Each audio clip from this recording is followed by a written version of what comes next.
And every time you need to see where your team is struggling and what are their personal problems. These are few things that we can take care, still having with with the with the budget restrictions. And you need to appreciate if someone is doing good, and if someone is even not meeting the criteria or your expectation, still you need to understand what might be the reason, instead of just pinpoint everything in just one direction. So these are few things that you can do when you want to maintain your retention rate of your employees, when you are running out of your budget and you don't have much things to invest in your team. Other biggest challenge was switching from a remote site to an on-site startup. Like when we were doing things remote basis during the COVID-19, but soon after we realized that we need to change our priorities, we need to switch this remote base to on-site setup actually. So these things help a lot later on, but at that time our decision was not so easy. We need to take care about the budget, you need to take care about all the team members. Some of the people are just dedicatedly available on remote basis, and it's not an easy choice for everyone to join your team. So you need to calculate all the risks involved when you are switching an on-site a remote to on-site venture. So these are the few things you just need to keep in mind. Just imagine someone is doing really good job and now you suddenly decide you are switching remote basis to on-site basis. So what are the risks involved? So imagine he or she is no longer available with you, then what can you do? Definitely you should have a backup plan. So in this kind of situations. Other challenge we recently faced is pivoting Skilloweight from an B2C model to B2B model, because we thought maybe if we provide good services and we keep it simple things, later on we will decide where we should go. But even in the start we realized that in a country like Pakistan it is difficult for them, for the students or for the trainees to pay us actually. There are multiple reasons. I don't want to discuss everything, but a few things I just need to mention. First one is lack of awareness. People just think if we are providing something free, that means there is no value. If we are asking money, there are other competitors as well. So you just need to be sure what values you are offering. At the same time, even you try your best, still people don't believe. In that case, maybe the decision was to change the whole model from B2C to B2G model as well, and B2B model as well.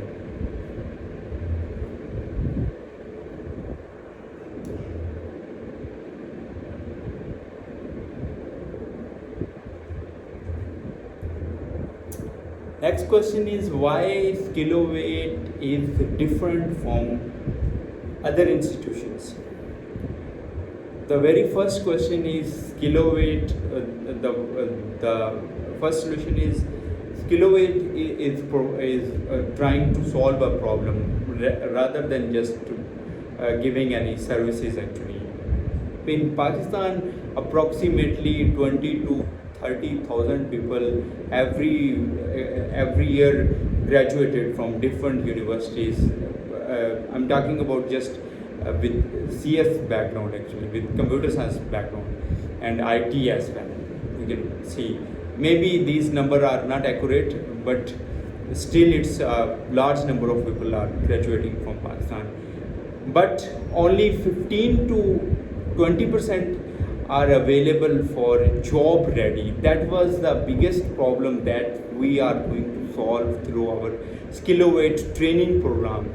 At least if people believe they do have some skills, we are providing them an environment where they can apply their skills and see how the things work in an actual job like environment. So we are trying to mimic the things what you do at your job. We are trying to offer the same thing at Skilloway training program through different activities, different sessions. Like we provide them the actual projects, actual documentation process as well, so that people just see, and whenever they apply for a job they feel confident they do have similar experience. And many times most of the organization seek for some experience before considering anyone. So in that case he or she can solve this problem as well by joining Skillowate and by pursuing his journey with Skillowate training program as well.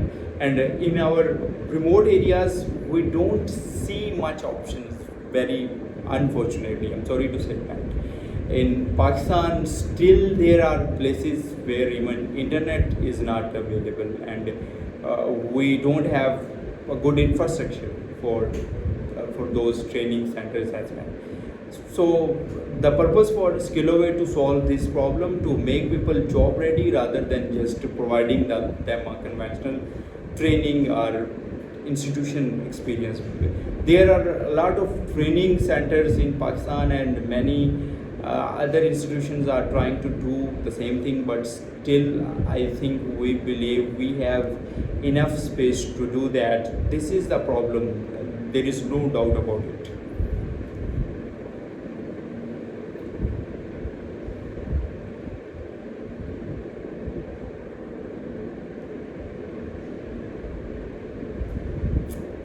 The next question is, what is my vision for next 5 years? I believe in small things. Instead of just doing everything in one go, you apply the things, and slowly and gradually you improve the things, and then you see what are the differences that you can make. If I talk about next 5 years, definitely I will try to improve myself, and especially when it comes to scale up your business. This is something I think I really need to improve myself.